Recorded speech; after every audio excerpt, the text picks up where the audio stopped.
Gostaria de contar algo que eu acredito que eu preciso. Espero poder contribuir para a vida de alguém, para que você entenda que Jesus cura, Jesus transforma. Eu gostaria de falar um pouco do meu testemunho, um pouco da minha infância, para que eu seja curada, mas para que eu possa contribuir para a vida de alguém, entender que Jesus é o caminho, é a verdade e a vida. Sabe, com Ele é vida plena e abundância. Que você tenha essa certeza quando você ouvir a minha história. Talvez seja uma história muito comum entre as famílias brasileiras, mas é algo que eu quero muito compartilhar para poder ajudar, talvez, a sua vida, coisas que você precisa ser curada, precisa ser transformada. E eu quero contar um pouco da minha infância. A minha infância foi algo para mim muito triste, muito traumático, totalmente sem estrutura familiar. Meu pai era alcoólatra, então ele era alcoólatra, viveu 18 anos com a minha mãe. Desse relacionamento saiu 2 filhos, eu e meu irmão, e tinha minha irmã que quando eles se conheceram, ela tinha 1 aninho. Então a gente viveu uma vida totalmente sem estrutura, porque ele bebia, ele batia nela todos os dias, era agressivo com a gente, nos agredia, nos violentava, falando de mim. Então isso trouxe problemas para minha vida adulta, porque ele praticava violência doméstica e abuso sexual. Só que eu não tinha noção, né? E teve algumas partes da minha infância que realmente o meu cérebro decidiu deletar. Dizem que é para se proteger daquilo que é ruim. E realmente meu cérebro apagou algumas coisas, porém ainda fica as lembranças bem fixas de algumas cenas. E eu quero compartilhar isso com você,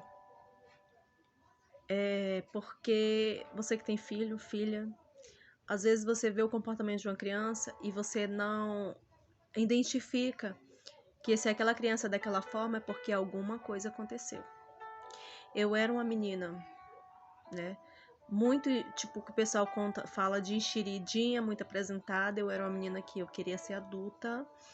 Eu era uma menina que no entanto que eu era doida para ficar moça, eu era doida para me formar, no entanto que me formei com 16 anos, totalmente atrasada acho que pela violência, né? Meu corpo realmente foi muito atrasado.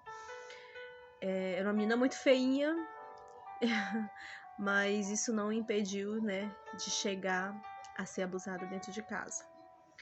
Hoje eu não me lembro totalmente os detalhes de tudo, graças a Deus, mas eu lembro da parte que eu nunca vou esquecer do abuso que ele fazia.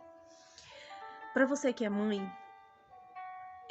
eu confesso até hoje, eu nem posso falar muito porque minha mãe não tá mais entre nós.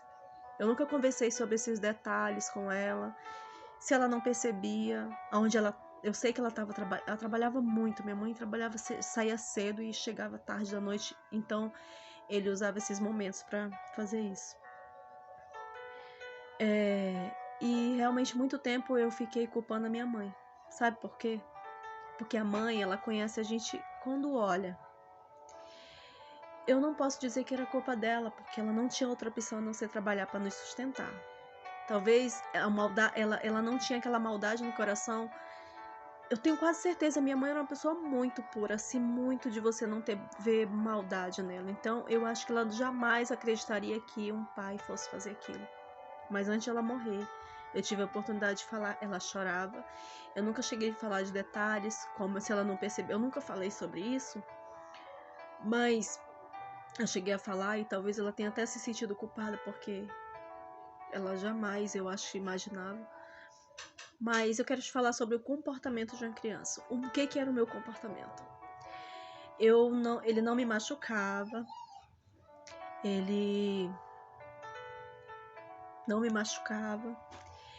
E ele fez eu gostar daquilo. Gente, é muito... Eu preciso falar isso. São coisas muito fortes, muito triste, mas eu preciso falar isso. Mas eu preciso falar isso. Eu preciso como protesto. Meu pai não me machucava. Meu pai, o genitor, não me machucava. Eu gostava porque eu achava que aquilo era prazeroso. Eu era uma menina muito diferente porque muitos diziam que eu era uma menina enxeridinha. Mas por que eu me tornei enxerida? Não foi como que eu criei aquilo dali, como é que eu ia saber, porque eu tinha perdido a minha inocência. Eu não sabia o que era isso. E ninguém percebeu. Eu era a menina que queria ser mulher, porque roubaram a minha inocência.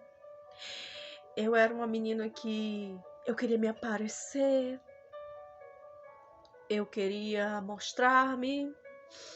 Eu me lembro que eu não queria calcinha de criança, eu queria o fio dental. Eu mesmo pegava com a paninha e cortava e fazia uns fio dental.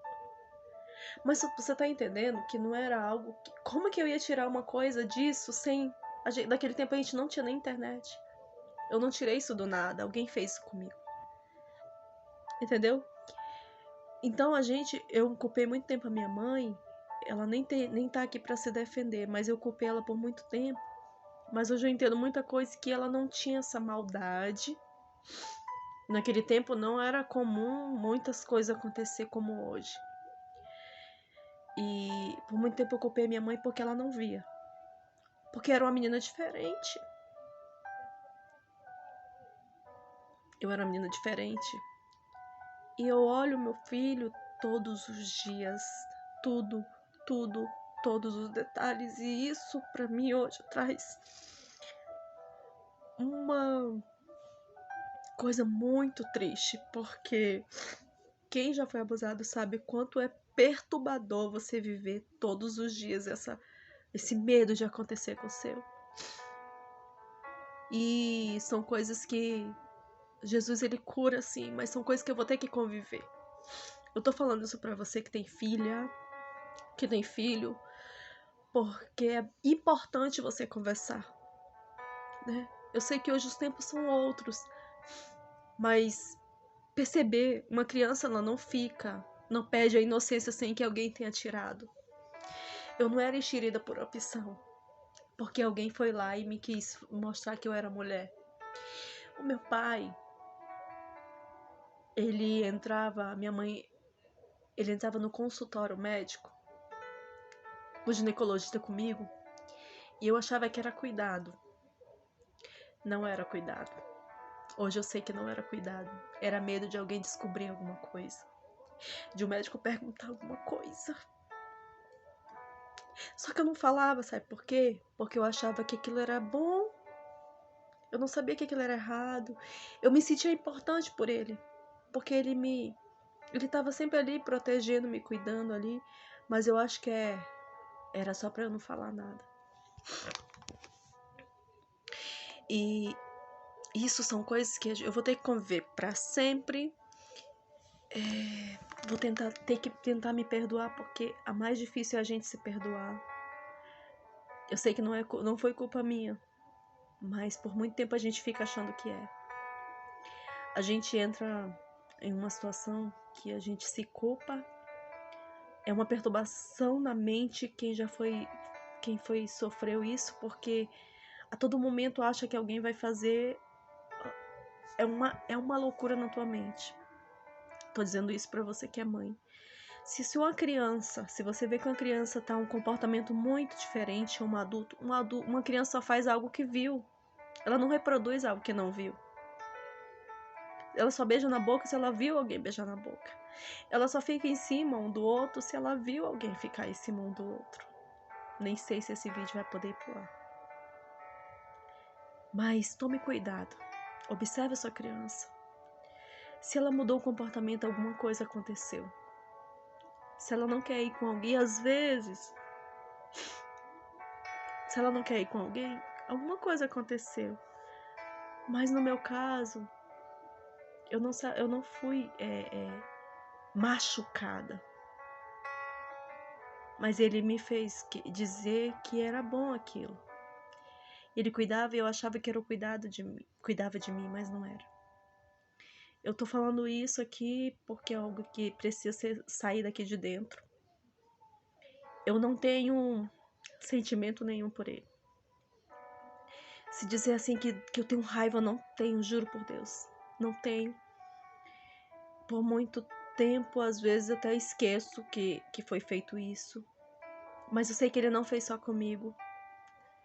E não fique calada se você vê alguma criança diferente. Ah, porque a gente não tem que se meter? Tem que se meter. Sabe por quê? Porque uma criança ela não sabe se defender. Ela não sabe o que é certo e o que é errado. Se você vê uma criança que você está desconfiado que alguém está fazendo, investigue. Vai atrás. Ajude essa criança, porque são traumas pro resto da vida. As consequências disso é muito grave. Então eu tô falando isso pra você como um protesto contra os abusos sexuais. Uma criança ela não perde a inocência sozinha. Alguém tirou. Uma criança não muda de comportamento se alguém não fez algo pra ela. Então a gente precisa observar as nossas crianças. Isso é muito grave. Hoje, claro que depois que eu conheci Jesus, eu comecei a detectar alguns problemas, algumas feridas que precisavam ser curadas. Hoje eu tenho uma noção de cada ação minha é um trauma que eu sofri lá na infância e eu consigo trazer isso à tona e buscar a cura, mas nem todo mundo que tá aí consegue buscar essa cura. Se você sofreu abuso sexual, fale, consiga abrir a boca e falar assim, eu perdoo ele porque ele me abusou naquele dia. Isso vai ser um processo de cura, é muito doloroso, mas você vai conseguir. E não fique calada. Não aceite. Se você vê uma criança, ajude, faça alguma coisa. Nem que a pessoa fique com raiva, faça alguma coisa, porque ela não sabe se defender. Eu queria trazer essa informação em protesto contra os abusos sexuais, porque as crianças não sabem se defender. E esse é um pouco do meu testemunho e dizer que Jesus também cura. Jesus, ele me curou. Claro que eu vou ter que conviver com isso. Hoje eu entendo que algumas atitudes minhas é relacionada ao que eu vivi lá na infância. E que minha mãe ela não teve culpa porque a maldade do coração dela não alcançava isso. Ela não tinha essa maldade a ponto de acreditar que ele fosse fazer isso. Mas mãe, preste atenção nos seus filhos. A criança não muda de comportamento do nada. Não se cale. Não se cale.